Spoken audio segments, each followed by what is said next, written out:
তো হ্যালো বন্ধুরা, কেমন আছো তোমরা সবাই? আশা করি সকলেই আছো ভালো। তো চলুন বন্ধুরা, আজকের এই ভিডিওতে আমি দেখাবো কী করে ফোনপের সাহায্যে ব্যাংকের ব্যালেন্স চেক করবে। তো সিম্পলি তোমার কিন্তু ফোনপের হোম পেজে চলে আসতে হবে। তো হোম পেজে চলে আসার পর অর্থাৎ ব্যাংকের ব্যালেন্স চেক করার জন্য কিন্তু দুটো প্রসেস আছে, অর্থাৎ দুটো মেথডের সাহায্যে আমরা ফোনপের ব্যালেন্স চেক করতে পারি। তো প্রথমে তোমার কিন্তু হোম পেজে চলে আসতে হবে। হোম পেজে চলে আসার পর এখানে দেখতে পাচ্ছ ব্যাংক ব্যালেন্স। তো সিম্পলি এখানে ব্যাংক ব্যালেন্সে চলে আসার পর যে ব্যাংকের ব্যালেন্সটা তুমি চেক করতে চাও, তো তার উপর ট্যাপ করে ইউপিআই পিন দিয়ে দিতে হবে।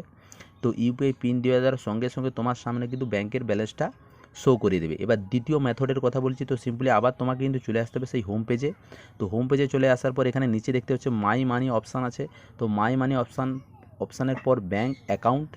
তো ব্যাঙ্ক অ্যাকাউন্টের পর তোমাকে দেখাবে কিন্তু চেক ব্যালেন্স, অর্থাৎ যে ব্যাংকের ব্যালেন্স তুমি চেক করতে চাও চেক ব্যালেন্সের উপর ক্লিক করে ইউপিআই পিন দিয়ে দিলে তোমার সিম্পলি কিন্তু ব্যাংকের ব্যালেন্সটা শো করে দেবে। এবং এই দুই মেথডের সাহায্যে খুব সহজে কিন্তু আমরা ব্যাংকের ব্যালেন্স চেক করতে পারি।